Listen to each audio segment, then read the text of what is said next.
Thanks for joining me today on my channel, and we're going to use 100-year-old artifacts to make a 100-year-old recipe in a 100-year-old stove.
Okay, so today is going to be an interesting episode because we are going to make a recipe from the Spanish-American War. That means it was from the 1890s, and I found it in a camp craft book from the 1920s. So people were still using this out in the field. Maybe they were veterans, maybe it just was a good bread. I don't know, and we're going to find out today on this channel. Now, I'm not used to making cooking videos, so this is going to be a very different video from what I'm done in the past. And I'm going to try to make it flow smoothly so that you guys can get the most out of it and really enjoy history and take a bite out of it.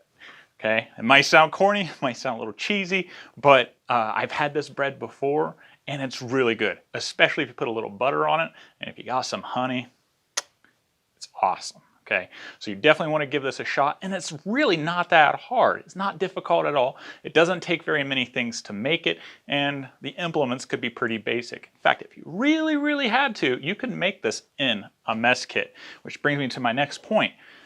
Now, this recipe called for it to be made in a mess kit, and it was told to the soldiers to bury it in the ashes. So like I showed you in a video last summer of using this mess kit to make some biscuits, which if you've never seen that, at the end of this video, it'll be on there. Okay, so check that one out after you're done with this. But soldiers could make their own bread out in the trenches. Well, I guess Spanish-American War, they didn't have trenches in the context of World War I, but that gives us some insight at what the soldiers were given and how they used their gear, okay? Now, before I get ahead of myself, I want to thank my patrons on Patreon. I really appreciate their support. If that's something you'd be interested in, you can check that out at Patreon, Mr. Dyer's Musings. Every little bit is sincerely appreciated and goes a long way to keep this channel moving forward. Thank you very much. So what are you going to need? Well, you're going to need a mess kit. That's what we're going to bake it in. You're going to need a stove or a fire, get the coals going early. That's why at the very beginning of the video you saw me lighting this thing. So this is heating up as we speak. That's why we started it out that way.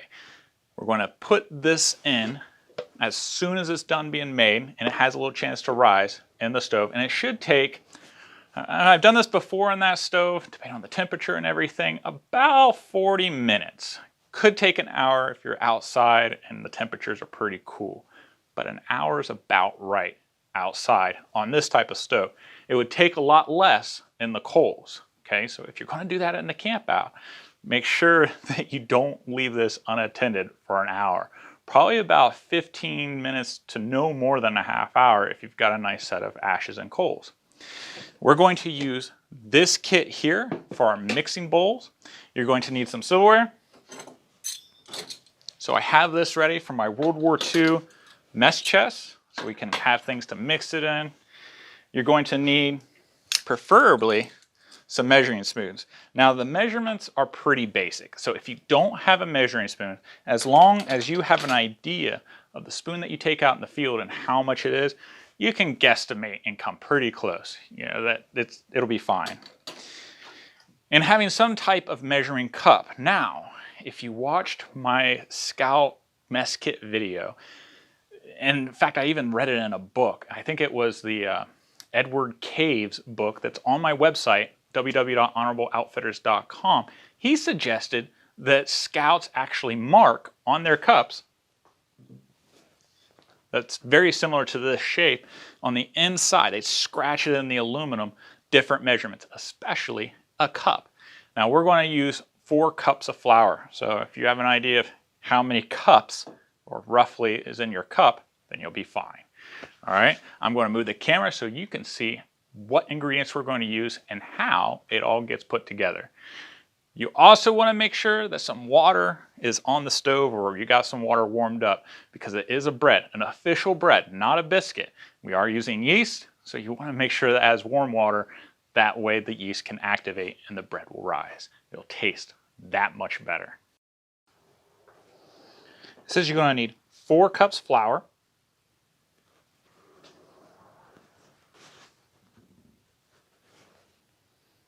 a teaspoon of yeast,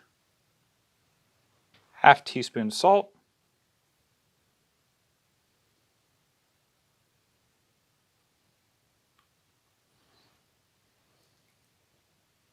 then you're going to mix it all together.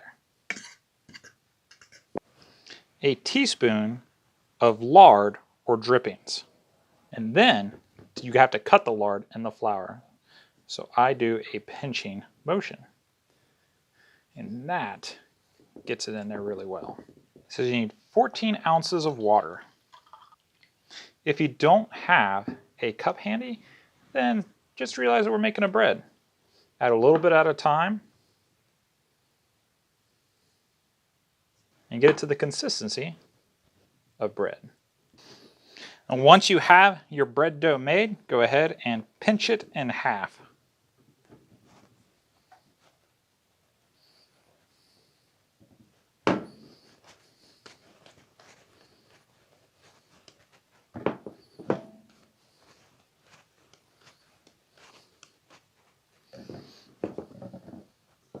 And we're going to set those aside for right now.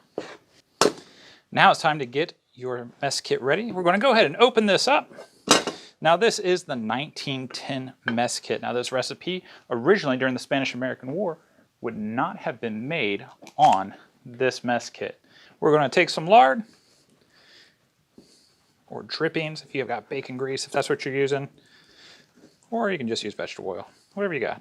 Crisco was actually really popular in the early 1900s. It was all the rage. It was brand spanking new, and tons of the recipes at the time suggested using Crisco. So if you have some Crisco laying about your kitchen, you can use that as well. It doesn't need to be on thick, just a little bit. In fact, right there, I kind of did a little too much. And we're going to do it on this side too. Now we're going to put one of those balls, we're going to stick it in there, and we're going to flatten it around.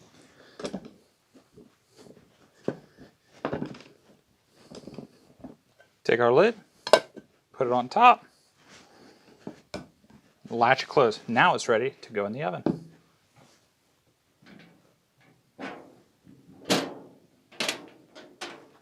Okay, we're going to stick this in there.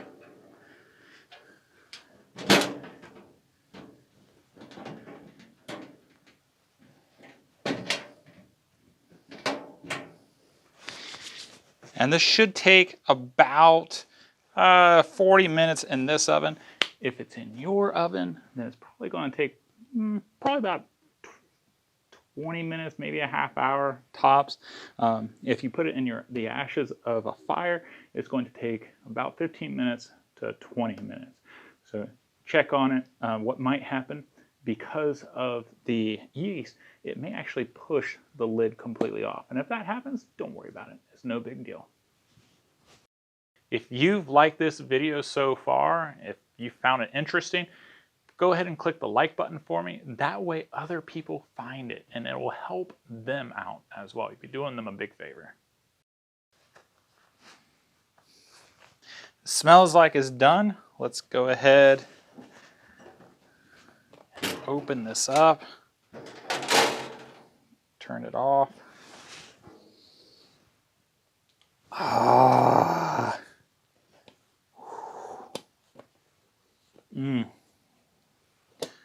let's see what it looks like. Oh, look at that. Look at that. Golden brown. You can even move it around. That lard did a good job of making sure that the bread didn't stick. Let's take it out on the table and cut it open, shall we?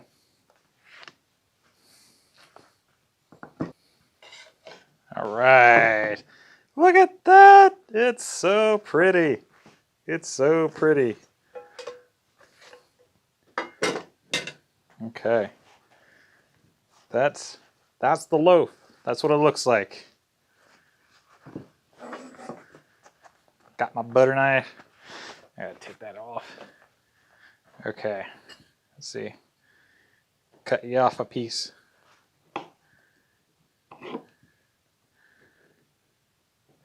Oh, it smells so good, y'all.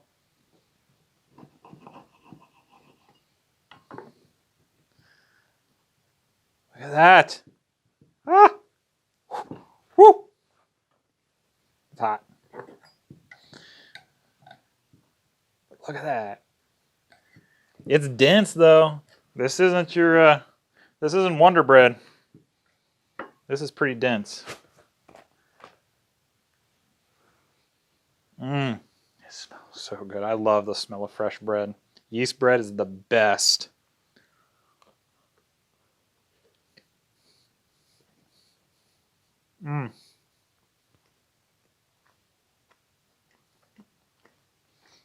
It's good. Look at that. Like it's thick, man. That's hearty. That's the kind of bread that you use to sop up a stew or something. You know, it's not going to fall apart on you. Oh, maybe put some like butter and some like garlic. Eat it with some type of Italian dish.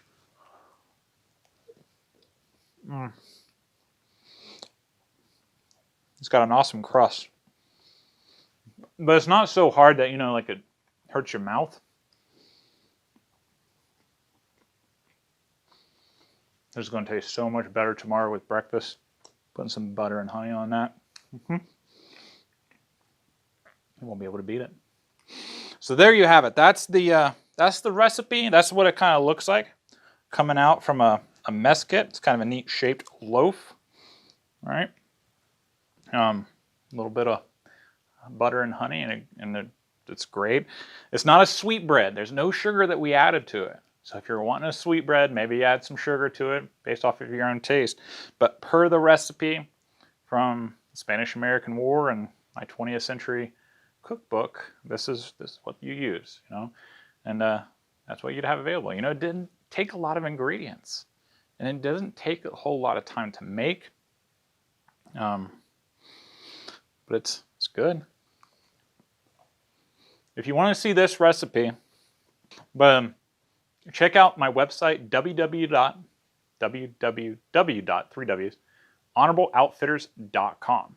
Now on there, I'll have this recipe, but I have a ton of other resources and books and things that, you know, most of them actually have period recipes from the early 20th century.